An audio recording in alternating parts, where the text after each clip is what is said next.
어, 지난 한 두 번 정도 법회에서 이제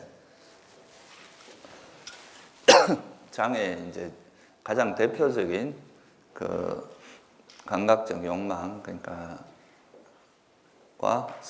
악의 또는 뭐 성냄이라고 하죠. 그래서 그 악의와 성냄, 또 감각적 욕망과 성냄 이 두 가지에 대해서 좀 알아봤는데요.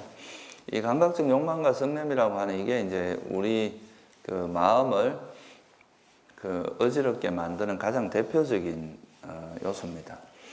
근데 이제 이거와 더불어서 또 그러니까 감각적 욕망과 성냄은 그 어떤 대상이 있으면 그거를 이제 집착하거나 싫어하거나 이 두 개죠. 그러니까 뭐 하나는 잡아당기고 하나는 밀어내고 하는 뭐 인력과 청력 같은 그런 어떤 마음 상태다 이렇게 말할 수 있는데요.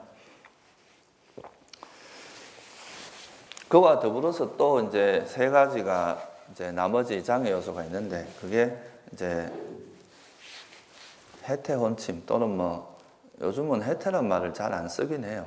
그래서 뭐 나태함이라고 해도 되고 하여튼 그 해태혼침하고 들뜸과 후회 또 의심 이렇게 세 가지가 있는데요.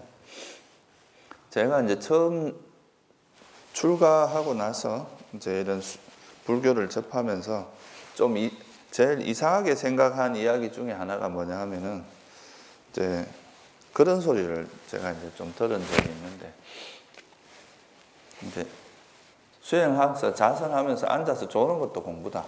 뭐 이런 이야기를 제가 처음 출가해서 그런 이야기 많이 들었어요. 출가해서도 그렇고 이제 출가 전에도 가끔 이제 그런 이야기를 하는 사람들이 있었는데요. 그러니까 이제 앉아서 조는 것도 공부의 일종이다 이렇게 이야기하는데 그 말이 참 이상하게 들렸어요. 근데 이제 나중에 이제 돌아와서 이제 부처님 가르침을 공부하면서 이래 보면은 그 잔다는 거, 그러니까 앉아서 조는 거는 오늘 공부하게 될 이제 해태혼침에 해당하는 거고, 그거는 사실 공부에 도움이 되는 게 아니라 오히려 굉장히 큰 방해가 되는 요소라는 거죠. 그래서 우리가 이제 이런 수행을 할 때 이게 수행에 유익한 것이고 도움이 되는 것인지 아니면 이게 수행에 방해가 되고 해로운 것인지 하는 것을 이제 바르게 아는 것도 수행에서 굉장히 중요한 부분입니다. 어떻게 보면 이제 감각적 욕망과 악이라고 하는 이 두 가지가 이제 다섯 가지 장애 중에서는 가장 대표적인 것인데 이와 더불어서 이제 세 가지 형태, 실제 이제 요소로 보면 한 7가지가 되죠, 그죠? 근데 이거를 그냥 그 비슷한 성질의 것이기 때문에 그걸 따로 구분하지 않고 해태혼침을 하나로 묶고 또 들뜸과 후회를 하나로 묶고 의심 이렇게 해서 이제 세 가지가 이제 합쳐서 이제 우리가 다섯 가지 장애물이다. 어떤 거의 장애냐 하면은 선정에 드는 거에 장애이기도 하고 지혜가 생기는 거에 장애이기도 하고 열반에 드는 거에 장애이기도 합니다. 그래서 그 감각적 욕망과 성냄이 하나는 이제 플러스 마이너스 그러니까 인력과 청력의 어떤 관계라고 본다면 해태혼침과 들뜸과 후회 이 두 가지는 하나는 우리 마음을 이렇게 붕 뜨게 만드는 시키는 쪽이고 하나는 마음을 그러니까 완전히 무기력하게 만드는 그런 쪽이다. 그래서 업다운으로 이해를 할 수 있어요. 하나는 들떠 있는 상태고 하나는 되게 해이해져 있는 상태.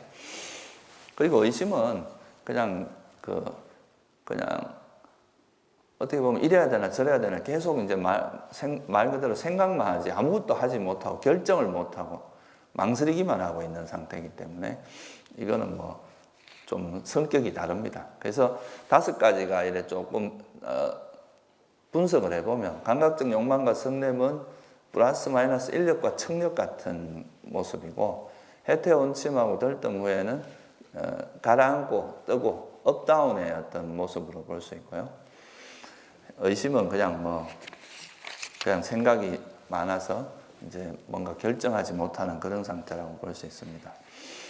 그래서 이제 이 해태혼침은 한마디로 말해서 뭐냐 하면 해태란 말은 그 요즘에 주로 쓰는 말로 보면 오히려 나태하다 이 말이 더 맞는 것 같아요. 해태라는 말은 좀 요즘에는 잘 안 쓰는 말이죠, 그죠? 이게 절집안에서는 주로 쓰지 잘 쓰는 단어는 아니라서 조금 헷갈릴 수 있는데 나태한 것, 그러니까 정신적으로 게으른 걸 뜻합니다. 이 해태라는 건 여러분이 뭐 아무것도 하기 싫고 그냥 푹 퍼지고 이런 거 있죠, 그죠? 그런 게 정신적인 게으름입니다, 이게. 혼침은 이제 비슷한 성격인데 좀 뉘앙스가 조금 달라. 해태는 좀 게으름 쪽으로 본다면 혼침은 아예 이제 좀 무기력해, 정신적으로 무기력해진 상태라고 볼 수 있어요. 그러니까 뭐 주로 나타나는 게 이제 혼침이 있으면 뭐로 나타납니까? 주로 이제 졸음 같은 걸로 많이 나타나죠. 뭐 사람이 졸리거나 이렇게 정신적으로 무기력해지는 상태가 해태 혼침입니다. 이거를 비유할 때 감각적 욕망은 이제 맑은 물에다 여러 가지 물감을 타는 걸로 비유를 하면은 성냄은 밑에다 불을 떼서 부글부글 끓는 걸로 비교를 할 수 있고 해태 혼침은 뭐에 비유를 할 수 있느냐 하면은 수초나 이끼가 껴서 마음을 이렇게 이제 덮어버린 상태, 그런 상태로 이야기를 할 수 있고요.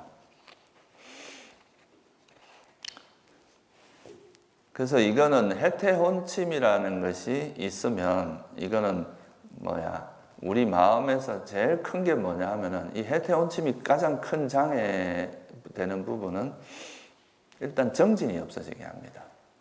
그러니까 마음이 그 게으름에 빠져서 정진을 하지 않고 그냥 그 상태로 빠져들어서 있게 만드는, 그게 이제 가장 큰 부분이죠. 그 다음에 이제 들뜸과 후회는, 그 들뜸은 말 그대로 마음이 이제 안정이 안 되고 붕 떠 있는 상태예요.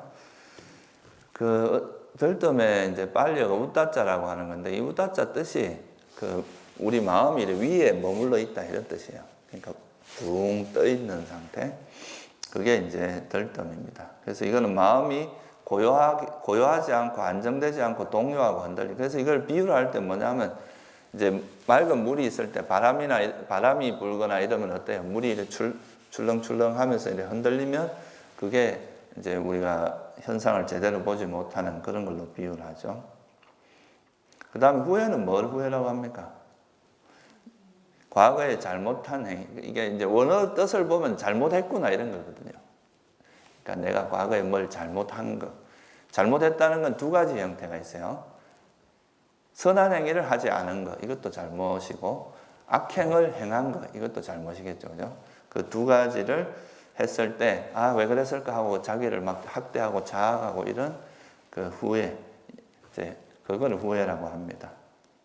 그 다음 의심은 말 그대로 의심하는 특징이 이제 뭔가 이것저것, 이것이 맞나 저것이 맞나 계속 이제 생각나고 거기서 벗어나지 못하는, 이게 이제 의심이라고 합니다.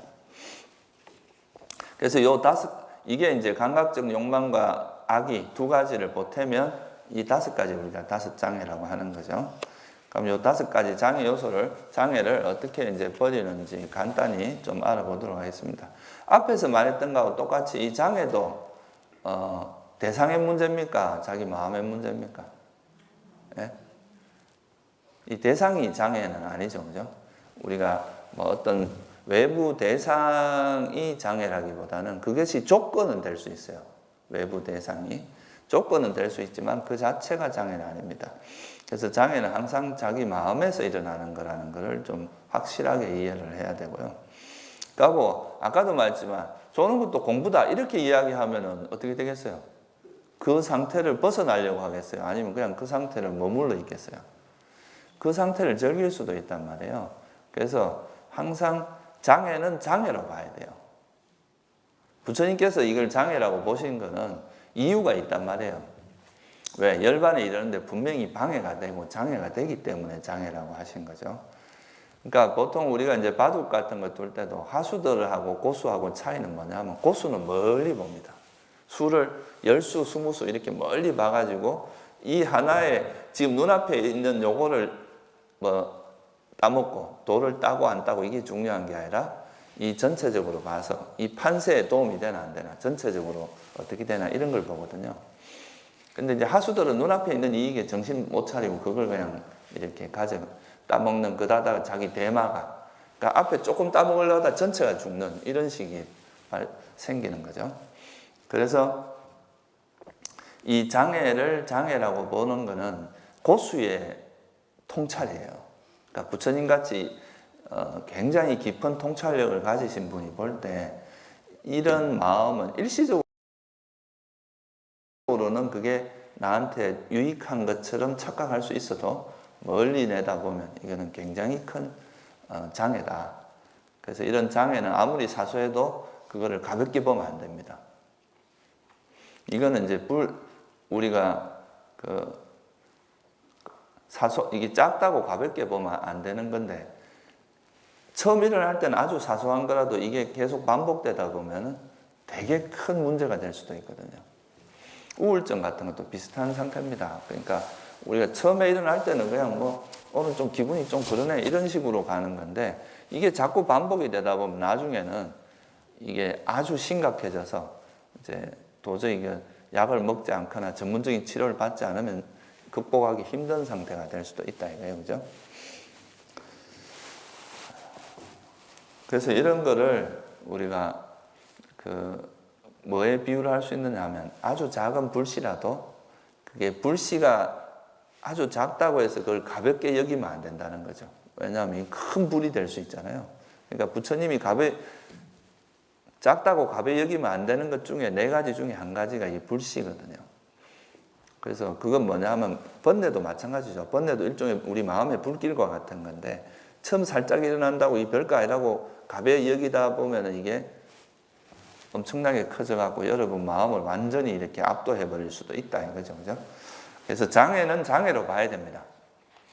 이 정도는 뭐, 요 정도 하는 건 장애가 아니지 않을까. 뭐, 자꾸 이런 마음을 가지다 보면은 그 장애를 버리는데 말 그대로 장애를 버리는데 장애가 돼요. 그렇게 되지 않도록 장애는 장애로 봐야 됩니다. 그리고 이제 앞에서 제가 말씀드렸듯이 이런 걸 대처하는 이제 우리가 장애 요소가 일어나는 거는 어쩔 수 없다. 어쩔 수 없다기보다 내가 아무리 막으려고 해도 일어나는 경우는 있잖아요. 그죠? 아직 이제 내가 완전히 아란이 되지 않은 이상 그런 게 일어날 수 있는데, 이미 일어난 거일 때는 그거를 일어난 것에 대해서 불만을 가지거나 이거를 뭐 어떻게 짜증내거나 이러지 말고 어떻게 해야 돼요? 이 일어난 것을 지혜롭게 대처하는 게 중요합니다. 그거를 짜증낸다거나 왜 나한테 이런 뭐 장애가 이렇게 생각하지 말고 그거를 항상 지혜롭게 대처하는 그런 거를 앞에서 다 설명을 했지만 그걸 다시 한번 좀 이렇게 리마인더를 하시고 보는 게 좋습니다. 그래서 이게 제가 누누이 말씀드리지만 이 장애라고 하는 거는 아란이 되기 전까지는 여러분한테 불쑥불쑥 튀어나오게 돼 있어요. 이제 우리가 최대한 노력을 해서 예방을 하려고 노력을 하지만 일어나는 것 자체를 막는 거는 이제 어떻게 보면 역부족이라고도 할 수 있어요. 완전히 아란이 되기 전까지는 그게 일어날 수도 있다 이거예요. 근데 일어난 것을 우리가 어떻게 대처해서 이거를 잘 지혜롭게 대처하면 이 장애를 통해서 오히려 지혜가 생기거든요. 그래서 그런 대처하는 방법이 중요하다는 것을 잘 이해하시면 좋을 것 같습니다. 그래서 먼저 해태혼침부터 한번 살펴보겠습니다. 그러니까 해태혼침이라는 것이 일어나면은 그 해태혼침이라는 것이 일어났다고 알아야 되는데, 어떤 게 해태혼침이냐 이거를 잘 모르면은 이제 해태혼침이 일어난 줄도 모르고 거기에 빠져 있는 경우가 많은데, 예를 들어서 호흡 수행할 때 제일 이제 쉽게 해태혼침이 빠진 걸 알 수 있는 거는, 해태혼침에 빠진 사람은 뭐가 일단 사라지냐면 호흡이 없어져요. 호흡이 놓쳐진다는 거죠. 호흡을 내가 잊지 않고 있는 상태에서 해태혼침이 일어나지는 않거든요. 해태혼침이 일어나는 순간에 호흡은 없어져. 그리고 이제 또 사람들이 약간 착각하기 쉬운 게 뭐냐 하면, 앉아 있다 보면은 되게 이제 생각은 없고, 이제 보통 해태혼침, 그러니까 앉아서 조는 것도 공부다라고 하는 게 뭐냐 하면, 막 번뇌가 치성하다가 그 번뇌가 좀 이제 가라앉고 생각이 좀 가라앉으면 약간 멍한 상태로 양극단이거든요. 이게 생각이 막 움직이다가 이제 멍한 상태로 빠져드는데, 이 멍한 상태가 편안해요. 여러분 잘 때 어때요? 잠잘 때 어떻습니까? 막 괴로워요? 잠에 싹 빠져들 때 편안하고 고요한 게 있잖아요. 이것도 이제 앉아 있다가 그런 고요한 상태, 그냥 생각이 이렇게 없어지면서 멍한 상태로 들어갈 때 사람들이 이걸 되게 편안하게 즐기는 경우가 있을 수 있어요. 그런 것도 일종의 미세한 해태 혼침이에요. 그 미세한 혼침입니다. 거기서 만약에 호흡 수행을 할 때 같으면 호흡이 망각됐다. 그러면 이건 해태 혼침이라고 보시면 돼. 뭔가 우리가 이제 불교에서 말하는 수행은 또렷하면서 고요해야 되거든요. 정신적으로 아주 각성되고 또렷하면서 고요해야지. 고요함은 없고 그냥 또렷함은 없고 그냥 고요함만 있다면은 그거는 잘못하면은 이제 멍한 상태를 즐기는 게 될 수도 있어요. 그러면서 이걸 삼매라고 착각하는 경우도 많아요. 사실 많은 사람들이 앉아서 그냥 생각은 없고 고요하니까 이 고요한 거 이게 바로 삼매가 아닌가 이렇게 생각하는데 진짜 삼매에는 반드시 그 또렷한 그런 게 있습니다. 정신적으로 깨어 있으면서 또렷하면서 방편이 안 놓쳐진다 이 말이에요. 어떤 수행 주제가 분명히 잡고 있으면서도 그걸로 인해서 다른 생각이 벌어지면서 오는 고요함이지 그냥 생각도 없이 멍한 상태를 그런 삼매라고 하진 않거든요. 그래서 이제 해태 혼침이 그런 게 있어요. 그래서 그 상태를 즐기고자 하는 이제 그런 경우도 있고 하여튼에 그런 고요한 이제 그거와 그러니까 방편이 없이 뭔가 고요하고 생각이 없고 이렇다 그러면 그거는 해태 혼침이라고 이해를 해야 됩니다.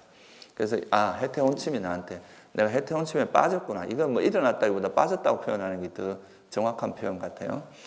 어떤 마음이 그런 상태가 된 거니까 이것도 일어났다고 말해야 되는데 뭐 한글 표현을 보면 좀 더 일어나려고 그러니까 빠졌다고 표현하는 게 좀 더 맞죠. 그래서 이 해태 혼침의 가장 큰 단점은 지혜를 얻게 합니다. 지혜가 사라지게 만들어요. 그래서 해태 혼침이 많은 대표적인 육도 중생 중에 해태 혼침이 가장 많은 중생이 뭐겠어요? 축생의 대표적인 그 모습이 지혜가 없고 대체로 보면 축생들은 잠을 많이 잡니다. 심한 경우는 뭐 뱀이나 곰은 얼마나 자요? 뭐 겨울잠을 자잖아요, 그죠? 많이 자요. 그리고 사자도 보면은 먹이를 이렇게 사냥을 해서 먹이를 얻을 때만 열심히 뛰지 나머지 대부분의 시간은 잔다 그러죠. 동물들은 기본적으로 잠을 많이 잡니다. 그래서 이게 이제 어떻게 보면 해태 혼침이 많다는 거고 그게 어떤 축생의 특징이기도 합니다. 그럼 여러분도 자꾸 잠을 많이 자면 어떻게 되겠어요? 네? 축생으로 태어날 원인을 자꾸 심는다 이렇게 말할 수도 있습니다. 뭐 꼭 그렇다 하기보다 그것이 조건이 될 수 있다 이거예요. 그래서 이 해태 혼침은 적어도 이제 이 해태 혼침에 오래 빠져 있는 거는 그냥 시간만 보내고 아무것도 하지 않는 그냥 낭비되고 이런 거거든요. 그래서 우리가 5개 중에 뭐가 있습니까? 술 마시지 말라는 게 있잖아요. 술을 마시지 말라고 하는 이유가 이 술을 마시면 어디에 빠지겠어요? 이 해태 혼침에 빠지기가 쉽거든요. 그러니까 멍해지잖아요, 생각. 그러니까 사람들이 생각이 많고 뭔가 괴로울 때 피할 수 있는 수단 중에 하나가 이 잠자는 거거든. 그게 이제 감각적 욕망 중에 이제 잠의 욕구를 충족시키면서 잠을 자는 건데 그런 것도 일종의 이제 그때도 해태 혼침이 함께 하거든요. 그래서 해태 혼침은 그런 위험하다. 이거는 여러분 지혜의 종자를 끊어버리고 지혜가 생기는 걸 없애게 만들고 또 그래서 이 잠을 많이 자는 사람은 살아서도 어리석고 죽어서도 이제 악체에서 특히나 축생이나 이런 데 태어날 위험성이 있는 거죠. 그래서 그 반대로 우리가 이제 또 하나는 뭐냐면 해태 혼침이 있는 사람은 그러니까 항상 멍한 상태로 있으니까 수행이라는 게 없어지죠. 그게 뭐냐면 정진이 없어집니다. 그래서 이거를 이제 이런 위험성을 이해하면은 이 해태 혼침에서 벗어나기 위해서 애를 써야 되겠죠. 그죠? 그래서 이런 해태 혼침에서 벗어나는 방법 중에 하나가 첫 번째는 아까 말했지만 이게 이제 일단은 해태혼침에 빠져들었다는 건 방편을 놓쳤다는 게 됩니다. 여러분이 현재 머무르면 현재 보통 이게 이제 걸어다니가 이럴 때는 해태혼침에 빠지는 경우가 그래 많진 않아요. 근데 주로 이제 앉아서 편안하게 있거나 또는 누워 있을 때 이럴 때 이제 주로 이런 게 많은데 보통 수행을 좀 한다 그러면 앉아 있거나 걷기나 둘 중에 하나인데 앉아 있을 때 이런 일이 이제 생기기가 쉽죠. 그래서 그럴 때는 이 방편을 다시 찾으려고 일단 노력해야 돼요. 방편이 놓쳐졌기 때문에 보통 해태혼침이 일어나기 때문에 예를 들어서 호흡 수행을 할 때 같으면 숨을 다시 이제 잊지 않고 숨을 안 잊으려고 조금 더 이때는 수행 강도를 어떻게 해야 되는 약간 높여야 됩니다. 평소보다 이제 내가 조금 더 애를 쓰고 조금 더 정신을 차리는 쪽으로 마음을 기울여야 되죠. 그래서 이거는 조금 어려운 말로 하면은 이제 칠각지라는 게 있죠, 그죠? 우리가 그 칠각지가 있는데 그 중에서 이 칠각지 두 개의 그룹으로 나눌 수가 있어요. 택법각지, 정진각지, 희열각지. 택정희라고 하는 요 세 가지는 좀 우리 마음을 되게 활력 있게 만들어주는 요소입니다. 그러니까 지혜도 그렇고 그 다음에 정진도 노력도 우리 마음을 조금 더 능동적으로 만들어준다는 거죠. 그 다음에 희열, 이 기쁨도 여러분이 막 기쁠 때는 마음이 좀 능동적이 되죠. 근데 그 반대로 경정평, 경안 이거는 이제 고요함으로도 번역할 수 있어요. 편안함, 고요함 이렇게 번역하는데 이게 이제 빨리어는 빠사디의 번역인데 이거는 이제 마음이 아주 고요해지는 거 이걸 빠사디라고 합니다. 편안해진다고 말할 수도 있고 그리고 삼매 이건 이제 선정이죠. 삼매가 있고 그 다음에 평온한 것. 평온한 거는 평온한 느낌을 이야기하는 게 아니고 중립적인 마음을 이야기합니다. 좋아하지도 않고 싫어하지도 않고 집착하지도 않고 이제 그런 평온한 마음 상태. 이렇게 경정평 요 세 가지는 우리 마음을 차분하게 만들어주는 쪽에 속해요. 그러니까 좀 수동적인 마음 상태가 되죠. 이럴 때는. 그리고 이제 요 두 가지의 균형을 잡아주는 게 뭐냐 하면 바른 기억이라고 하는 사띠입니다. 그래서 이게 7가지, 칠각지를 이렇게 볼 수도 있는데 그러면 해태혼침이라고 하는 거는 마음이 이렇게 무기력해지고 가라앉은 상태니까 이럴 때는 주로 뭘 개발해야 되겠어요? 어느 쪽으로 가야 되겠어요? 네, 택정희 쪽으로 가야 됩니다. 지혜, 택법각지는 이제 법을 조사하는, 간택하는 이런 거거든요. 그래서 우리가 지혜를 쓰면 이것도 이제 머리가 활성화되기 때문에 그런 것도 졸음을 깨는 데 도움이 돼요. 그리고 노력을, 강도를, 너무 이제 느슨해졌기 때문에 해태혼침이 빠졌기 때문에 이럴 때는 약간 쪼아야 됩니다. 그래서 이제 균형을 잡는 거죠. 정진을 높이는 것도 한 방법이고 또 하나는 기쁨을 일으켜야 돼요. 이 수행하면서 오는 예를 들어서 이제 내가 해태혼침에 빠졌고 이 해태혼침이라는 것에 이렇게 관찰해서 그걸 버려졌을 때 이제 오는 그런 기쁨, 수행을 하면서 오는 이런 소소한 기쁨들을 개발하면은 그 마음이 기쁘게 되면은 이제 해태혼침이 없어지죠. 여러분 재밌는 게임 할 땐 절대 잠 안 자잖아요, 그죠? 그건 재미있고 기쁘기 때문에 그렇습니다. 근데 이제 그게 안 되니까 이게 졸음에 빠지는 거다. 그래서 이럴 때는 우리 마음을 능동적으로 만들어야 돼요. 조금 더 이렇게 생동감 있게. 그래서 택법각지, 그러니까 이건 지혜를 개발하는 거고 또 정진각지, 이건 노력을 약간 높이고. 여러분들이 이제 이 특히 호흡 수행은 이게 이제 노력과 힘을 딱 이렇게 좀 노력을 했다가 이게 과하면 마음이 들떠버리거든요. 그럴 때 또 약간 빼야 돼. 너무 빼면 또 졸음으로 빠져요. 그래서 이 균형 감각을 익히는 게 사실 호흡 수행에서 굉장히 중요한 수행의 그 포인트 중에 하나입니다. 그래서 이때는 택법각지, 정진각지, 희열각지, 기쁨을 개발한다거나 이렇게 하는 게 좋다 이거예요. 그래서 이제 그 세 가지를 개발함으로써 우리가 이제 그 해태혼침에서 벗어날 수가 있고요. 조금 더 구체적인 방법을 말하면은 이제 예를 들어서 졸음이 올 때 이게 이제 졸고 있음 경이라는 경이 있어요. 이게 무슨 경이냐? 안구따라니까에 나오는 경인데 부처님께서 이래 보니까 저 목련존자가 앉아서 이렇게 꾸벅꾸벅 졸고 있는 걸 보신 거죠. 그래서 신통으로 가서 딱 이렇게 이제 그 목련존자를 가리키는 교계하는 그런 장면이 있는데, 그때 졸음이 올 때 네 해태원침 빠졌지? 그러니까 예, 맞습니다. 이러니까 그러면 이 해태원침에서 벗어나기 위한 7가지 방법을 말해주는 게 있어요. 되게 참 부처님 보면 되게 구체적이고 아주 사소한 것까지 설명을 합니다. 첫 번째 중에 하나가 뭐냐면 법을 사유하고 고찰하고 마음으로 숙고해라. 이게 뭐겠어요? 예를 들어서 자기가 해태원침이 빠졌다. 그러면 해태원침에 내가 해태원침이 일어난 원인이 뭐고, 또 이게 이거는 어떻게 하면 극복할 수, 이런 거에 대해서 사유하고 고찰하는 이것도 일종의 뭐겠어요? 이게 일종의 택법각지입니다. 그러니까 법을 조사하는 거죠.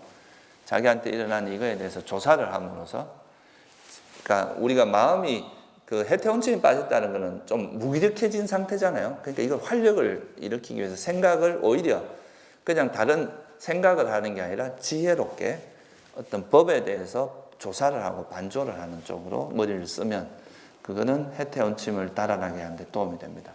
그러니까 뭐 예를 들어서 해태원침이 일어났으니까 그 해태원침을 이게 왜 일어나는지, 그것은 원인은 뭔, 이런 걸 찾아보면은 그게 오히려 이제 활력이 생겨서 이 해태원침에서 벗어나는 데 도움이 되겠죠. 아까도 말씀드렸지만 해태원침이 이거는 그냥 이 독단적으로 일어난다기보다 이 해태원침은 욕망을 바탕으로 해서 일어나는 해태원침이 있고, 또 성냄을 바탕으로 해서 일어나는 것도 있고, 또 하나는 몸이 피곤해서 일어나는 게 있어요. 그러니까 몸이 고단할 때 일어나는 거, 이런 거는 이제 어떻게 보면 되게 몸의 자연스러운 현상인데, 이럴 때는 너무 내가 몸이 피곤하다 이럴 때는 여기 7가지 방법 중에 하나가 뭐냐 하면 일어날 시간을 딱 염두에 두고 자라. 아예 자라는 거죠. 그냥 자지 말고 내가 한 30분 자겠다, 15분 자겠다, 이렇게 일어날 시간을 염두에 두고 잠을 자는 거죠. 이거는 이제 그냥 내가 노력을 해서 극복을 하기 힘든 상황이 됐을 때는 그렇게 이제 어떤 차라리 잠을 조금 자고 잠깐 쉬었다가 수행하는 것이 훨씬 좋다는 거예요.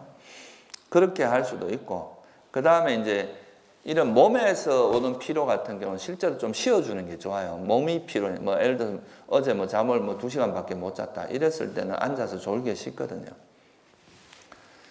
그래서 뭐 우리가 보통 용맹정진 한다고 이래 수행을 하는 경우가 있는데, 보통 막 잠을 안 자고 계속 앉아만 있다 보면 이런 경우에는 보통 해태원침이 빠지기가 쉽습니다. 또 하나는 이제 욕망. 그러니까 욕망으로 인해서 오는, 그러니까 그 상태를 이렇게 고요하고 좋으니까 즐기는 쪽으로 가면은 그건 뭐 그 뒤에 바탕이 뭐가 있어요? 그거를 즐기는 욕망을 바탕으로 해서는 해태원침이고, 수행하는 게 너무 재미없어. 이거 어떻게 해야 될지 아무도 해봐도 뭐 이제 수행도 잘 안 되고, 그러니까 그런 수행이 안 돼서 오는 그 따분함 때문에 만약에 졸음이 온다. 그러면 그 바탕에 뭐가 있겠어요? 성냄이 있는 거죠. 그럴 때는 이제 탐욕이나 그런 걸 적시 알아채고, 이럴 때 아까 말했듯이 이 원인을 알면 이제 버리기가 쉽거든요. 그러면 이제 내가 이걸 즐기고 있구나 하고 빨리 이제 정진을 일으킨다거나 그걸 벗어나서 수행을 하고, 또 따분하게 했다면은 내가 뭔가 수행을 너무 결과를 빨리 바란다거나 이런 게 있지 않을까 생각을 하고, 그런 거에 대해서 반조를 하면서 뭐 성냄 버리는 그런 방법을 동원해서 이제 수행을 다시 원위치하면 되겠죠. 이런 게 바로 이제 졸음이 올 때 자기 졸음이 오는 그 원인을 관찰하고 추적함으로써 의식을 활성화시켜서 그걸로 벗어날 수 있는 방법입니다. 그래서 그게 이제 택법각지를 하는 거고, 아까 말했듯이 제일 쉽게 할 수 있는 거는 호흡을 다시 놓쳤기 때문에 그게 해태원침이 일어났으니까 정진각지, 다시 말해서 호흡을 확 더 잊지 않으려고 하는 그 애를 쓰는 것, 이걸로 이제 오는 게 있고요. 그리고 이제 그렇게 함으로써 오는 이제 또 즐거움, 기쁨, 이런 거, 그런 법을 이렇게 이게 이거구나 하고 알 때 또 일어나는 기쁨이 있잖아요. 그런 기쁨을 또 개발함으로써 벗어날 수도 있습니다. 요거는 이제 약간 이제 좀 아주 실질적으로 도움이 되는 방법이에요. 여러분들이 실제로 해보면, 그러니까 그거 졸음이 올 때 이제 그런 반조를 해서 지혜를 막 쓰다 보면은 그게 우리 마음을 활성화시켜서 졸음이 빨리 사라집니다. 또 두 번째는 뭐냐 하면은 그 경전에 이렇게 나와 있어요. 법을 자세하게 독송해라. 이건 뭐냐 하면 여러분들이 배운 어떤 경전이나 이런 거를 암송하는 거. 이것도 이렇게 무기력하고 게을러져 있는 마음을 이렇게 활성화시키는 데 도움이 되거든요. 그러니까 여러분 나름대로 무기를 하나 갖고 있으면 돼요. 뭐 무화경을 외우고 있거나 자해경을 외우고 있거나 또는 대념처경 서문 같은 걸 외우고 있거나 이렇게 대념처경 같은 걸 외우고 있거나 이렇게 자기가 좋아하는 경전을 외워서 그렇게 졸음이 올 때 짧게 독송을 한번 하면은 그게 졸음이 사라지거든요. 그럴 때 그러면 이제 일단 졸음이 깨면 그때 다시 수행으로 돌리면 되겠죠.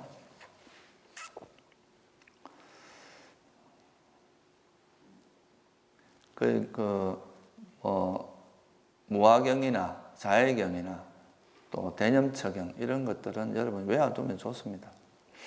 그 다음에 또 뭐가 나오냐면 이렇게 두 깃볼을 잡아 당기고 손으로 사실을 이렇게 문질러라 이런 것도 나와요. 경전에 부처님께서 이거는 뭐 옆에 수행하는데 막 일하고 있으면 좀 안 좋으니까 이거는 혼자 있을 때 쓰시고 대중에서 수행할 때는 좀 적합하지 않은 겁니다. 근데 그냥 뭐 이렇게 몸을 약간 움직여 준다거나 뭐 그런 식으로 하는 거는 할 수 있겠죠. 이거보다 이제 더 좋은 확실한 방법은 자리에서 일어나서 물로 눈을 씻어라 이렇게 나오죠. 되게 친절하십니다. 눈을 씻어라. 그러니까 이거는 이제 그러고 또 하나는 걷기 수행으로 전환을 하는 게 가장 좋아요. 사실은 그러니까 앉아서 졸음이 올 때 혼자 있을 때는 이런 방법을 써도 괜찮습니다. 깃볼이 아니라 깃불이라 그러더라고요. 이게 표준어는 깃불이라고 나오대. 이걸 이렇게 당기고 또 몸을 이렇게 좀 사지를 문질러 주거나 또 여긴 심지어 그런 이야기다. 별자리를 밤에서 수행할 때 별자리를 쳐다봐라. 밝은 걸 보라는 이야기거든요. 그러니까 이거는 뭐냐 하면 이렇게 해태혼침에 빠져 있는 그 분위기를 전환하는 거예요. 다른 분위기로 전환해주고 걷기 수행을 하기도 하고 또 하나 이제 앉아서 쓸 수 있는 방법 중에 하나는 광명상을 떠올리는 겁니다. 그러니까 밝음을. 그러니까 뭐 이런 눈을 잠시 떠서 이런 밝음을 해서 이렇게 밝음을 마음속에 이제 떠올리고 마음을 밝게 만드는 작업이거든요. 그래서 여러분들이 이제 그 호흡 수행을 통해서 니미따가 생기면 사실 이런 해태혼침이 거의 없어져요. 마음이 항상 밝아져 있기 때문에. 근데 이게 이제 처음에는 그게 잘 안 되니까 의도적으로 그냥 이미지를 만들어도 돼요. 그러니까 밝음을 눈을 잠시 떠서 이래 밝은 걸 보고 그 이미지를 취하는 거 이런 것도 이제 잠을 깨는데 좋은 방법입니다. 광명상을 취해라 이런 말이 자주 나와요. 경전에 보면. 그래서 마음을 밝게 만들어라. 그래도 안 되면 좀 자라.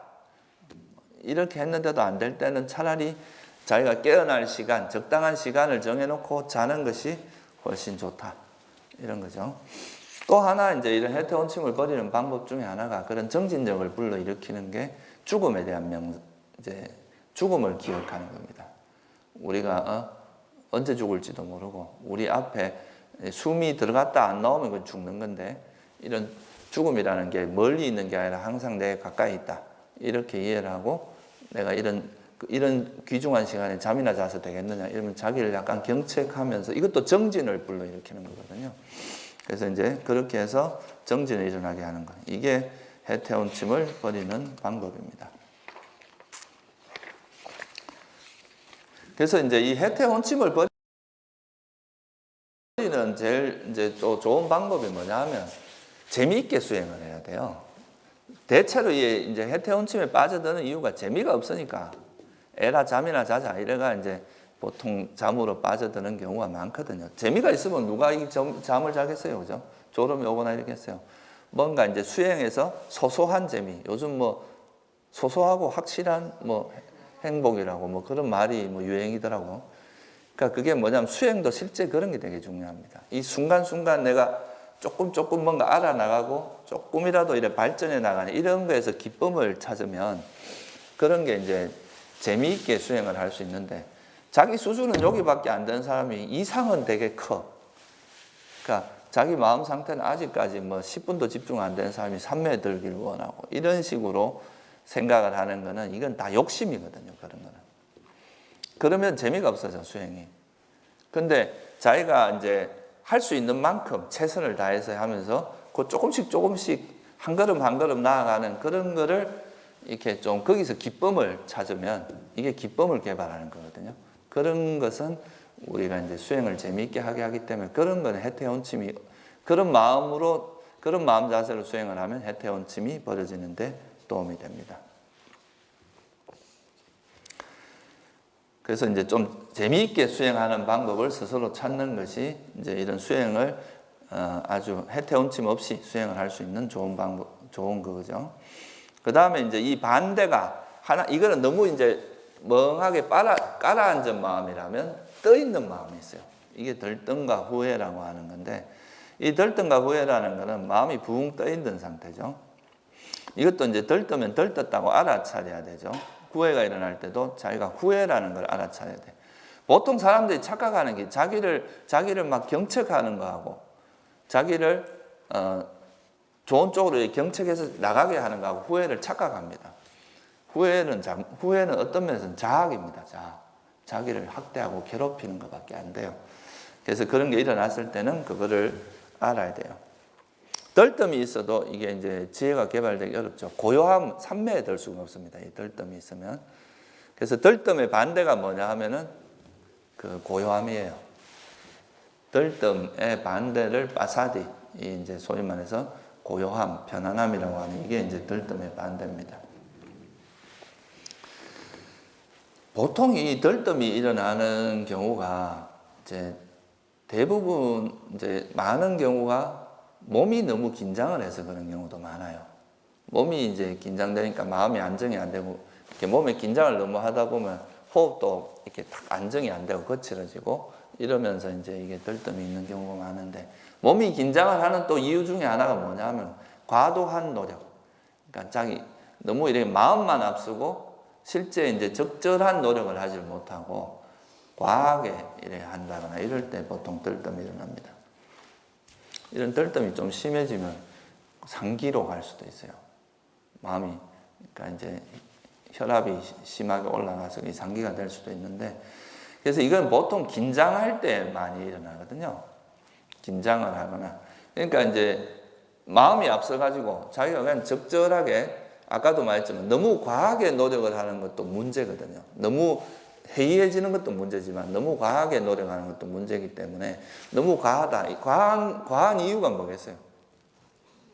보통 욕심이 있어서 그래요. 뭐 잘하고 싶고 빨리 결과를 얻고 싶고 이러니까 자꾸 이제 과하게 노력하는데, 그럴 때는 힘을 빼야 됩니다. 힘을 빼고 긴장을 풀고 편안하게 이제 해야 그게 되는데, 그래서 이 들뜸과 후회를 극복할 때, 특히 이제 이 들뜸을 극복할 때는 뭐를 개발해야 되겠어요? 아까 칠각지 중에 들뜸 후회 쪽. 이건 좀 수동적인, 그러니까 이제 너무 능동적으로 막 잘하려고 하고 막 이런 게 이제 막 문제를 일으키니까, 이럴 때는 힘을 빼고 좀 편안하고 고요하고 좀 평온한 상태로 수행하는 그런 쪽으로 힘을 빼야 돼요. 긴장을 풀고 편안한 쪽으로 가야 되죠. 그게 이제 경안, 그러니까 고요함을 개발한다거나 삼매 쪽으로. 이럴 때는 이제 호흡을 하더라도 너무 잘하려고 하기보다 그냥 편안하게 호흡만 안 놓칠 정도의 힘만 가지고 호흡을 잊어버리지 않을 정도의 힘만 쓰면 되거든요. 그 정도의 노력으로 좀 힘을 최대한 빼고 편안하게 하고 이제 하면은 이런 들뜸이 벌어질 수 있습니다. 그리고 평온하게 뭐 너무 좋아하고 싫어하는 거 없이 그냥 평온한 마음으로 하려고 노력을 해야 되죠. 그러면 이제 이런 들뜸이 사라집니다. 보통 이 들뜸이 있을 때는 들뜸이 있으면 이제 일단 삼매가 이루어지지 않기 때문에 최대한 이제 호흡을, 그러니까 이렇게 붙들더라도 너무 과도하게 노력하지 않고 좀 마음을 편안하게 해서 그냥 호흡만 딱 적당히 이렇게 망각하지 않을 정도로 힘을 빼는 그 훈련을 하시면 이거는 이제 들뜸이 사라질 수가 있죠. 그리고 보통 이제 후회는 왜 일어납니까? 후회 없게 하는데 제일 좋은 방법 중에 하나가 계를 잘 지키는 거예요. 계를 잘 지키면 후회가 애초에 별로 잘 안 일어나고요. 평소에 그러니까 여러분이 계를 잘 지키는 게 후회를 얻게 하는데 큰 도움이 됩니다.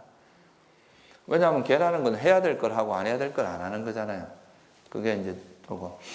그 다음에 여러분들이 또 이런 걸 잘 하기 위해서는 후회를 안 하기 위해서는 법에 대해서 잘 알아야 돼. 이건 해로운 법, 이건 유익한 법, 이런 걸 잘 알아야 해로운 거는 행하지 않고 유익한 거는 노력을 할 거 아니에요. 그죠?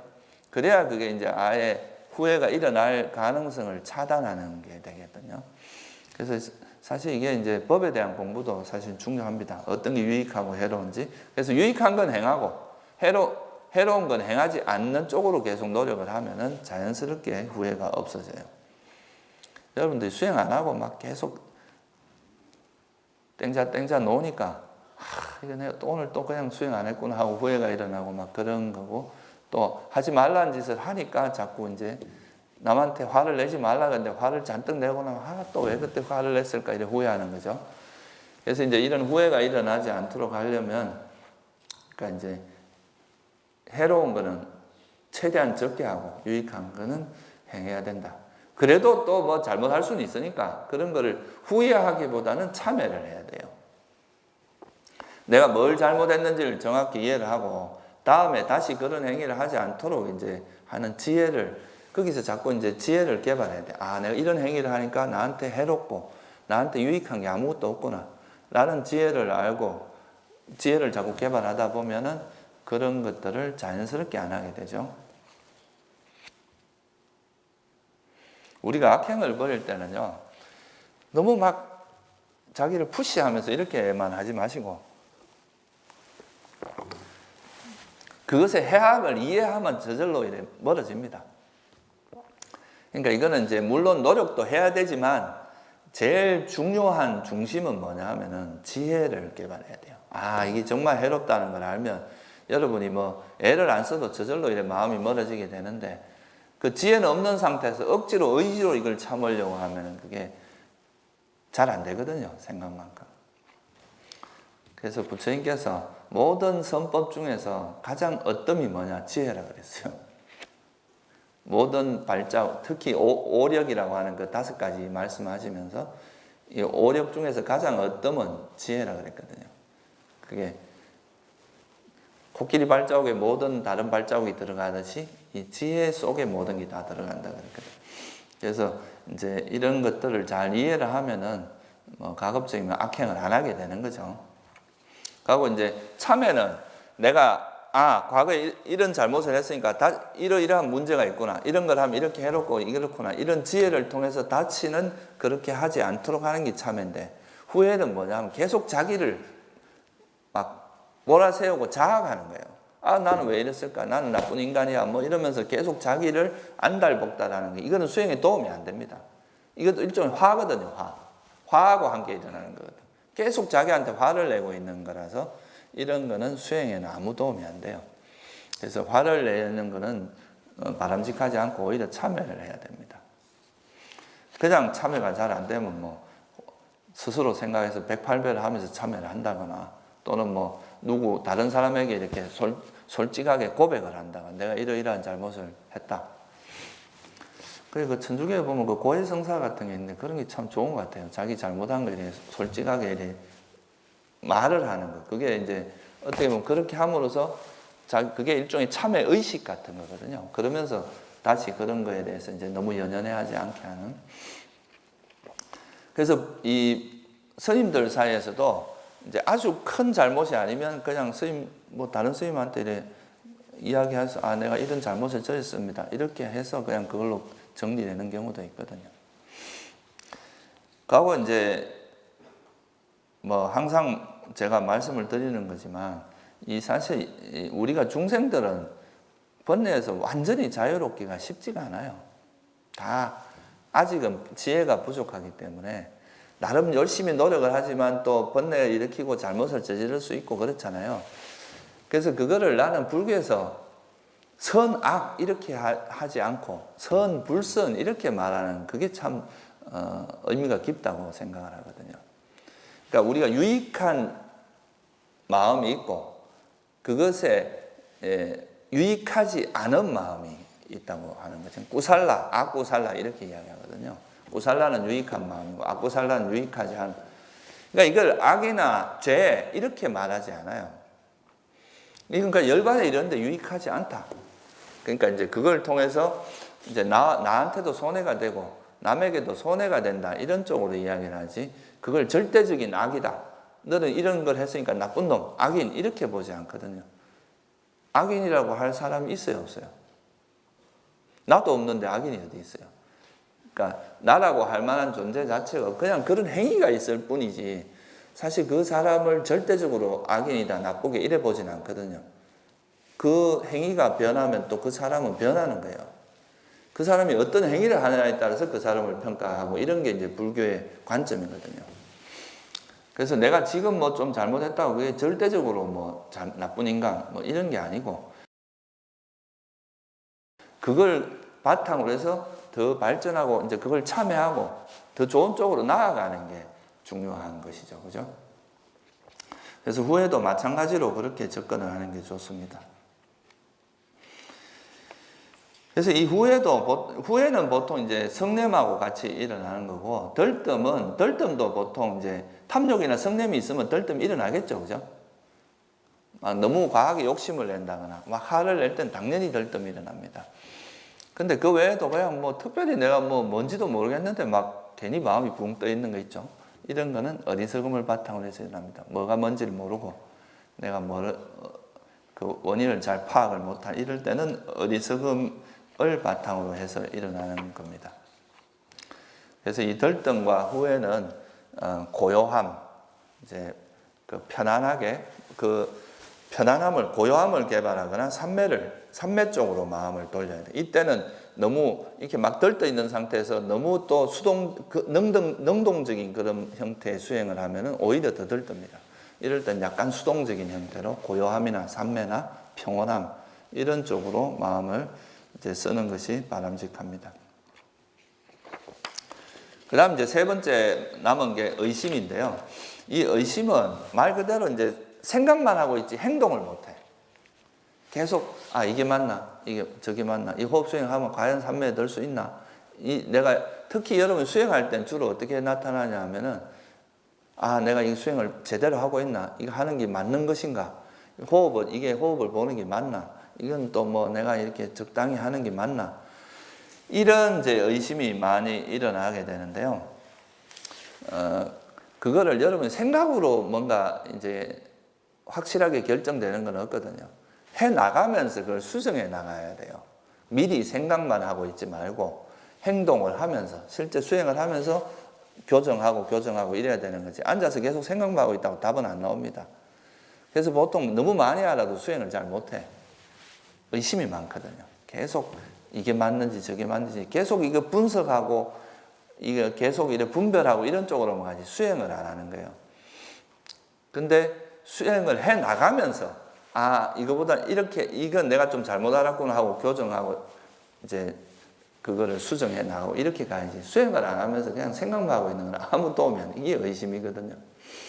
그래서 의심은 비유를 뭐라고 했냐면 사막에 있는 길 같다 그래요. 사막에 있으면 어때요? 어디로 가야 안전하고 어디로 가야 위험하고 어느 게 맞는 길이 이런 걸 모르잖아요. 사막 중간에 있으면. 그런 것처럼 계속 이렇게 막 헤매기만 하고 있는 상태가 된다 이거죠. 이 의심의 반대가 뭐겠어요? 신심이죠, 신심. 그죠? 믿음.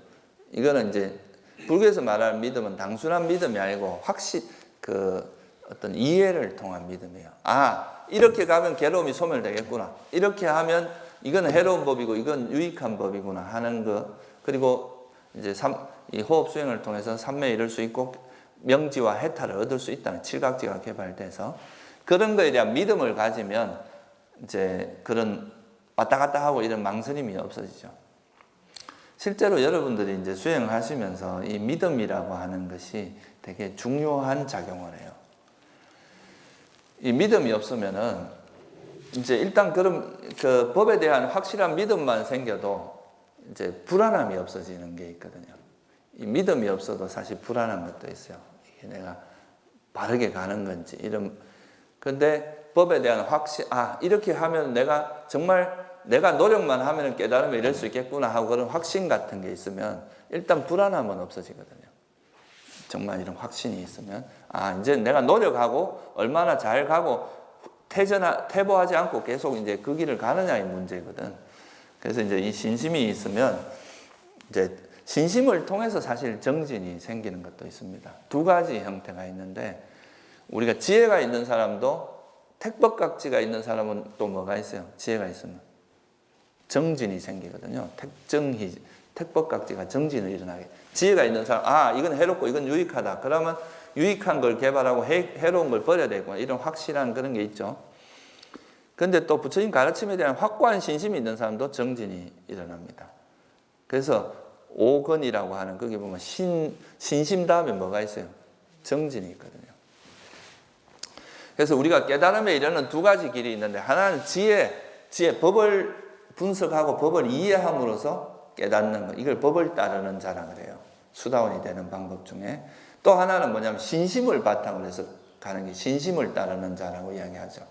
이 신심을 따르는 자가 어떻게 깨달음이 이르는지를 보여주는 게 오건이에요. 오건. 신심이 있으면 정진이 있고 정진이 있으면 바른 기억이 생기고 그걸 통해서 삼매가 이루어지고 삼매가 있으면 지혜를 통해서 깨달음이 이게 이제 오건의 이야기거든. 그래서 어떻게 보면 우리나라 화두선은 이 신심을 바탕으로 한 수행입니다. 화두선에서 크게 세 가지 요구하는 게 있는데 대신심, 대분심, 대의심이라고 하잖아요. 그러니까 이 대신심이 이제 어떻게 보면 여기서 말하는 신심하고 관계가 있고 그 다음에 신심이 있으면 정진이 생기는 그게 정진하고 관계 있어요.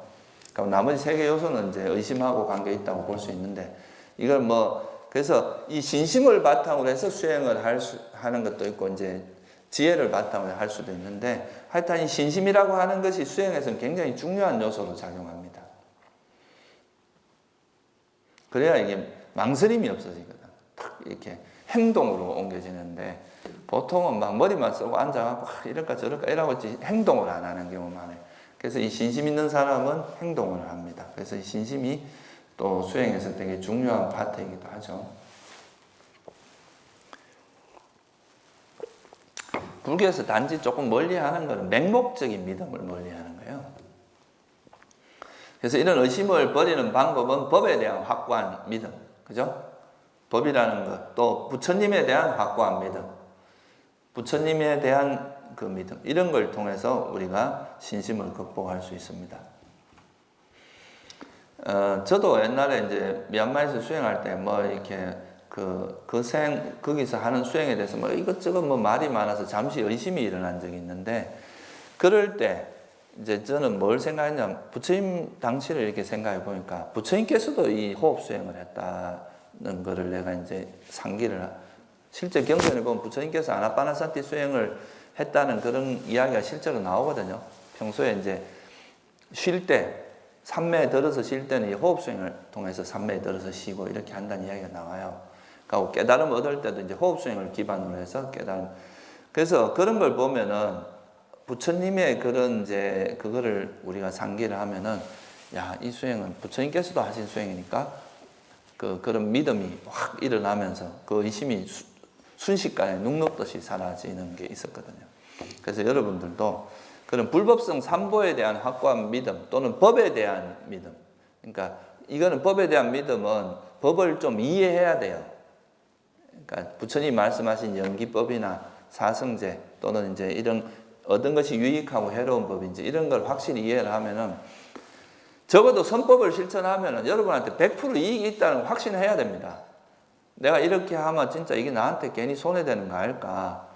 내가 앉아만 있는다고 이 시간에 차라리 뭐라도 하는 게 나한테 유익하지 않나? 이런 생각을 하면은 수행을 못 하거든요. 그래서 선행을 하면은 100% 우리한테 이익이 있다. 그리고 그거에 대한 선한 각오가 있다는 그런 거를 믿어야 돼요. 그게 신심에 해당하고. 이거는 부처님이 말씀하신 그 법을 믿음으로써 오는 그 신심입니다. 그냥 맹목적인 게 아니에요. 부처님께서는 그래서 항상 뭐라고 하시느냐 하면 와서 믿어라 하는 게 아니라 뭐라 그래요? 와서 봐라. 에히 파 씻고 와서 보라. 보면 스스로 보고 나서 그걸 믿고 이제 실천하다는 거죠. 그래서 이제 이 삼보에 대한 믿음이 의심을 버리는 데 좋습니다. 여러분 법요집 14페이지 한번 펴보세요. 이게 여러분들 이거는 좀 이렇게 좀 외워두시는 것도 좋아요. 아까 졸음 올 때 이런 걸 한번 이렇게 외워도 그것도 또 도움이 됩니다. 부처님이라는 분이 어떤 분이고 법이라는 것이 우리에게 어떤 역할을 하고 있고 성가가 어떻다 하는 걸 알려줍니다. 같이 한번 읽어봅시다. 세존께서는 공양받을 만한 분이시며 바르게 깨달은 분이시며 지혜와 실천을 갖춘 분이시며 피안으로 잘 가신 분이시며 세간을 잘 아는 분이시며 가장 높은 분이시며 사람을 잘 길들이는 분이시며 천신과 인간의 스승이시며 부처님이시며 세존이시며 이게 여러분 잘 아시는 열애 응공 정변지 명행족 선서 세간의 무상사조장부 천인사 불세존 그거를 풀어놓은 겁니다. 한글로. 그러니까 이제 이게 부처님의 10가지 덕성 같은 거예요. 이런 분이 여러분을 괴롭히기 위해서 법을 설했겠어요? 그러니까 이런 걸 알면 이 부처님의 그 가르침에 대한 믿음이 생길 수가 있고요. 또 가르침은 세존에 의해서 잘 설해졌고 스스로 보아 알 수 있고 시간이 걸리지 않고 와서 보라는 것이고 향상으로 인도하고 지혜로운 이들이 각자 경험해야 할 것입니다. 그러니까 이 법을 공부하면은 이제 여러분을 향상으로 인도하고 여러분을 이제 결국은 깨달음으로 인도하는 그런 여기 있는 이런 구절을 보면서 이 법이라는 것이 우리에게 얼마나 유익한 것인가 하는 것을 여러분이 또 이제 볼 수가 있겠죠, 그죠? 그 다음에 이제 성가. 세존의 계자들의 성가는 잘 도를 닦고, 세존의 제자들의 성가는 올곧게 도를 닦고, 세존의 제자들의 성가는 바르게 도를 닦고, 세존의 제자들의 성가는 합당하게 도를 닦으며, 네 쌍의 인간들이요, 8부류의 사람들이십니다. 이러한 세존의 제자들의 성가는 공양받아 마땅하고 환대받아 마땅하고 보시받아 마땅하고 합장받아 마땅하며 세상에 위없는 복받이십니다. 여기서 말하는 성가는 사실 엄밀히 말하면 아리아 성가입니다. 사쌍팔배. 그러니까 네 쌍의 인간들이 8부류의 사람이라는 게 수다원 이제 수다원을 그러니까 4가지 도와 이제 그것까지 합쳐서 이야기하는 건데 그래도 부처님께서 이제 비록 도가를 얻지 않았다 하더라도 그 도가를 위해서 노력하고 애쓰는 스님들은 그런 사람들이잖아요. 그런 사람들도 여러분이 성가 자체는 존중하는 것은 의미가 있습니다. 그래서 이제 이렇게 삼보 그러니까 불법성 삼보에 대해서 우리가 이제 신심을 일으키고 이 법을 의지해서 수행하는 그 이익을 알면은 이제 이런 의심을 버리고 완전히 이제 수행을 잘할 수가 있게 되겠죠, 그죠? 그래야 이제 이 부처님 법에 대한 확신이 있어야 이제 정말 자기가 이런 법에 대해서 확신이 선 사람을 수다원이라고 하거든요. 이제 정말 완벽하게 절대 의심이 일어날 수 없이 된 사람. 그런 분은 내가 당장 죽을래 아니면 수행 그러니까 이제 이 수행을 위해서 네가 지금 목숨을 버리는 것이 좋다 하면 당장 전혀 의심 없이 목숨을 버릴 수 있습니다. 그러니까 법을 위해서는 목숨이라도 던질 수 있을 정도의 그 정도 그게 되는 거죠, 그죠? 그래서 이런 의심을 버리는 데는 이런 이제 삼보에 대한 신심, 믿음 이런 것이 이제 되게 바람직합니다. 그리고 또 법에 대해서 확실히 이해하는 그러니까 불법성 부처님에 대한 믿음뿐만 아니라 법에 대한 이해와 믿음 이게 있으면 의심을 버릴 수 있어요. 그래서 이제 이렇게 함으로써 우리가 5장의 요소를 좀 극복을 할 수 있어요. 감각적 욕망을 극복하는 것, 적이, 악의를 극복하는 것, 해태 원칙, 들뜸 후회, 의심. 그래서 이런 거를 이제 극복하는 과정에서 이거를 호흡이라고 하는 것은 하나의 방편입니다. 우리가 호흡이라는 걸 두고 이제 때로는 택법각지 이제 호흡을 잊지 않고 호흡 하나만을 기억하는 이것만을 분명히 알고 이걸 애쓰는 이 과정에서도 뭐가 생기느냐 하면 그 칠각지가 개발이 됩니다. 이 과정에서도. 근데 이렇게 하는 과정에서 또 뭐가 일어나요? 장애 요소가 일어나죠. 그죠? 그럼 이 장애 요소를 지금처럼 이제 알아차리고 이걸 버리는 과정에서 또 여기서도 뭐가 개발되겠어요? 예, 여기서도 칠각지가 개발이 됩니다.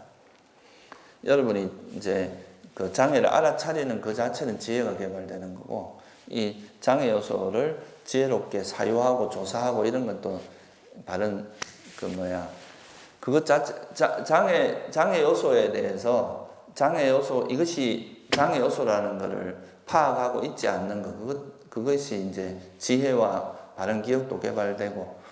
하여간 제가 이건 시간이 없어서 다 설명은 안 드리는데, 우리가 호흡에 머물러 있는 이 과정에서도 칠각지가 개발이 되지만, 이제 이 장애 요소를 내려놓는, 장애 요소를 버리는 이 과정에서도 칠각지가 개발이 돼요. 그래서 이 칠각지가 개발이 되다, 깨달음의 구성 요소, 이게 이제 점차 개발이 되다 보면 나중에는 아예 오장애가 일시적으로 차단이 되고요. 일시적으로 더 이상 일어나지 않을 정도의 힘이 생기는 거죠. 그렇게 되면 선정에도 들고, 또 그러니까 삼매를 바탕으로 해서 또 지혜를 개발하면 깨달음에도 이룰 수 있게 되죠. 칠각지를 개발하면 명지와 해탈에 이룰 수 있다, 그렇게 이야기하잖아요. 그죠? 그래서 이 장애 요소라는 것이 말 그대로 장애지만 장애를 잘 대처함으로써 이제 이런 칠각지가 개발될 수 있다는 것을 이해를 해야 됩니다. 그러니까 어떻게 대처하냐의 문제라는 거죠. 우리가 밖에서 어떤 현상을 대응을 할 때는 원하는 게 나타나면 좋아하고, 싫어하는 게 나타나면 미워하고, 이런 쪽으로만 대처를 하잖아요. 이 대처 방법을 바꾸는 것도 여러분이 공부하면서 배워야 될 되게 중요한 요소입니다. 뭐가 좋아하는 걸 나타나도 집착하지 않고, 싫어하는 게 나타나도 싫어하지 않는, 이게 이제 그 집착할 거를 놓아버림으로 대처하고, 악의로 대처할 거를 자애로서 대처하고, 또 들뜨는 걸 들뜨고, 이런 게 그렇게 하다 보면 들뜸이나 해태혼침도 없어지거든요. 그렇게 하면서 우리가 그 대상을 대하는 방식을 호흡 수행을 통해서 이런 장애를 장애라는 게 이제 극단적으로 대처하는 거거든요. 이 장애로 대처하는 거는. 그러니까 이거를 벗어나서 아주 균형 잡힌 마음 상태로, 중도적인 마음으로 대처하는, 좋아하고 싫어하지도 않고 들뜨고 그러지도 않고. 그러니까 우리 마음 상태가 평소에는 좋아하고 싫어하는 걸로 왔다 갔다 하고, 또 어떨 때는 떴다가 가라앉았다 이렇게 하다가 또 막 의심하다가, 이런 마음이 움직이던 것이, 그런 것이 싹 사라지면 정말 평온하고 고요하고 이런 마음으로 이제 현상을 바라볼 수 있으니까, 그럴 때 진짜 지혜가 생긴다 이거예요. 삼매에도 들 수 있고. 그래서 이런 장애가 극복이 되면 이 마음을 내가 호흡에 기울이면 삼매에 들고, 이 마음 상태를 또 지혜로 어떤 법을 분별하고 조사하는 쪽으로 하면 지혜가 생기잖아요. 그죠? 그게 바로 이제 우리가 이제 수행을 하는 장애를 버리면은 오는 이익입니다. 그래서 단순히 우리가 호흡 수행이라고 하는 것이 단순히 그냥 막 집중하는 게 아니라, 이 호흡이라는 방편을 통해서 이런 오장애를 극복하는 그런 노하우를 터득을 해서, 그 장애를 잘 극복하는 그런 노하우가 터득이 되면 삼매에 드는 것도 쉽고 지혜를 개발하기도 쉬워집니다. 그게 바로 뭐냐면 칠각지거든요. 때로는 경정평, 고요, 바른 기억, 이게 이제 이런 수행을 통해서 이렇게 하면 수행이 잘 되고, 이렇게 하면 안 되고, 이거는 선하고 이건 유익하고, 이런 정보를 정확히 잊지 않는 게 뭐가 되겠어요? 그게 바른 기억이거든요. 그런 바른 기억이 있으면 때로는 택정희, 지혜를 개발하고, 때로는 삼매 쪽으로 가고, 이렇게 하면서 우리 마음을 이제 그 지혜도 개발했다가, 또 때로는 삼매로 갔다가 고요한 마음을 이용해서 또 지혜를 개발했다, 지혜를 통해서 더 깊은 삼매에 들고, 이런 과정을 거치다 보면 나중에 이제 이게 충분히 성숙하면 명지와 해탈이 생긴다, 이렇게 이야기하는 거죠. 그게 이제 그 들숨날숨 기억경이라고 하는, 여기에 보면 뭐가 있느냐면, 호흡을 통해서 4가지 사념처가 닦여진다, 4가지 기억 확립이 된다. 그리고 이 사념처가 딱 깨짐으로써 칠각지가 개발이 돼요. 또 칠각지가 개발되면서 명지와 해탈이 일어나요. 그러니까 어떻게 보면 이 호흡 수행은 완성형 수행법입니다. 이 호흡 수행을 통해서 이제 삼매도 개발되지만 칠각지가 개발이 돼가지고 칠각지를 그걸 통해서 명지와 해탈도 이어날 수.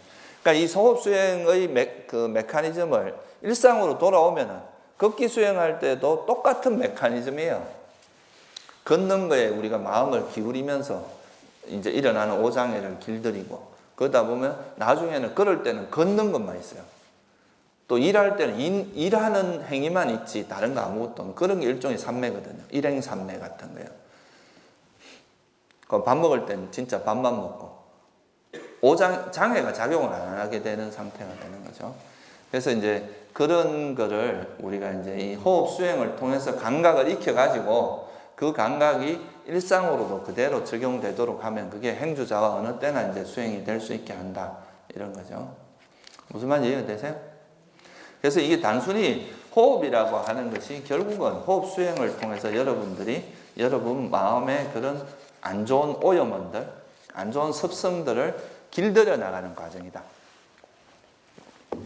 그 길들이는 지혜를 개발하는 거고, 그러다 보면은 이제 지혜는 저절로 성장하게 된다 이 말이죠.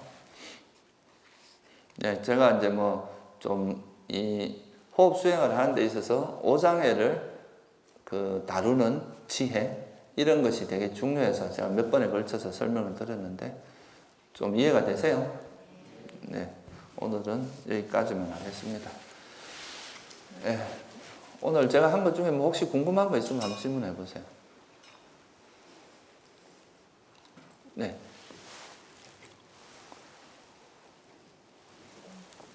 오장에 대해서 고민해주셨는데요. 네. 질투가 화해 부분에서 예. 화해가 화의 영역에 속한다고 이야기했는데 특별히 오장에서 언급한 이유 같은 게 있을까요? 예, 그게 이제 보통 이제 삼매 수행을 이제 바른 삼매를 닦는 수행을 하다 보면 여러분들이 앉아 있다 보면은 제일 많이 이래 불쑥불쑥 튀 나오는 번뇌 중에 하나가 과거에 있었던 일들이에요. 그건 실제로 해보시면 그런 게 느껴질 거예요. 과거에 내가 잘못했던 행위가 갑자기 이래 앉아 있는데 불쑥불쑥 튀 나오는 게 되게 많거든요. 그럼 또 그게 우리 마음을 확 흔들어. 막 화가 나고 불만족이 생기고 자기에 대한 불만들이 생기는 거죠. 그래서 이런 거를 이제 가라앉혀야 우리가 삼매에 들기 때문에 특히 이제 후회의 마음이 되게 많습니다, 사람들이. 근데 부처님께서 하신 말씀 중에 뭐냐 하면 그러니까 고성제가 뭐냐 하면 존재는 뭐라 그랬어요? 다섯 무득이, 오온이라 그랬잖아요. 근데 다섯 무득이 자체는 조건 발생이잖아요. 그러니까 이건 무상하고 괴로움이다. 여기서 말하는 괴로움은 괴로운 느낌을 이야기하는 게 아니라 괴로운 특성을 이야기하는 겁니다. 그러니까 그건 뭐냐 하면 괴로움의 특성이 있다는 건 뭔가 불안전하고 불확실하고 불만족스러운 것이라는 뜻이에요. 이게 만족스럽지가 않은 거라. 이게 뭔가 언제 변할지도 모르니까 지금 현재 내 손에 아무리 좋은 게 있어도 이게 어떻게 될지 모르고 또 변하니까 이게 어느 쪽으로 튈지를 알 수 없는 거죠. 그러니까 이게 내가 믿을 만한 놈이 못 된다는 거야. 의지할 만한 대상이 못 된다는 거죠. 그러니까 이걸 좀 다른 말로 하면 불안전하다는 거야. 존재 자체가. 근데 사람들은 대체로 뭐 어떤 게 있느냐면 내가 전지전능한 완전한 존재가 되고 싶은 그런 욕망들이 다 있어요. 그러니까 뭔가 완전하고자 하는. 그래서 내가 좀 뭐 못하면 또 자기를 막 학대하고 막 그래. 막 항상 최고가 되고 싶고 막 그러면서. 근데 사람들이 원래 불완전해요. 그러니까 자기가 부족한 거는 당연한 거라 어떻게 보면. 이 존재 자체가 완전할 수 없고 우리가 그것을 완전하지 못하고 그냥 그렇다는 걸 이해하고 수용하면은 그냥 거기에 대한 불만족이 없어지거든요. 애착이 없어지면 불만족도 없어져. 그러면 그걸로써 그런 사람을 우리가 아라니고 깨달은 존재라고 하는 거거든요. 근데 이제 어리석으면 자꾸 뭔가 나한테 요구하는 게 많아. 그러니까 자꾸 후회도 많고 불만도 많고 이런데. 그래서 여러분들이 여러분 자체에서 실수하거나 허물을 짓는 것을 좀 용서해 줄 필요가 있어요. 원래 여러분이 그래 완전한 존재가 아니에요. 그러니까 실수할 수 있는 가능성이 되게 많다는 거죠. 아란이 되면 그래도 이제 그런 실수가 나겠죠. 근데 그렇게 되기 전까지는 조건에 영향을 받고 그런 번뇌가 일어나고 실수할 수 있는 가능성이 있다는 걸 이해하고 자기를 너무 그래 푸시하면 안 됩니다. 자기 자신을 이제 그 특히나 후회라는 게 자기에 대한 그런 이제 나름대로 이상향이 있는데 그거를 못했을 때 막 그리고 또 자기가 허물을 지을 수도 있단 말이에요. 부처님조차도 과거 생에는 큰 악업을 지은 적이 많고 목련존자는 과거 생에 자기 어머니를 때려 죽였잖아요. 부모를. 그러니까 그런 분들도 다 과거 생에 그런 잘못한 걸 했는데 그걸 참여하고 그걸 이렇게 그 이후에도 계속 수행하면서 그런 아란이 되신 분들이잖아요. 앙골리말라도 999명을 죽였어요. 근데 그런 분도 참여해서 아란이 됐잖아요. 그러니까 이제 물론 그 가보는 받습니다. 그러니까 뭐 앙골리말라가 뭐 탁발만 나가면 맨날 자기가 죽인 가족들한테 돌을 맞아가 막 피투성이가 돼가 돌아오고 그랬거든요.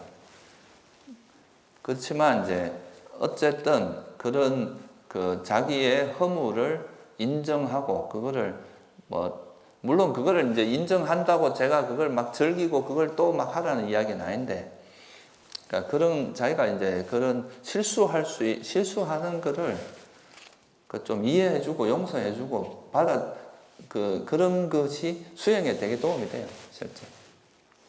그러니까 후회가 그런 게 수행자들일수록 특히 그렇거든요. 이제 마음이 자꾸 순수해져 가니까. 그러니까 과거에 잘못했는 게 자꾸 후회가 되는 거예요.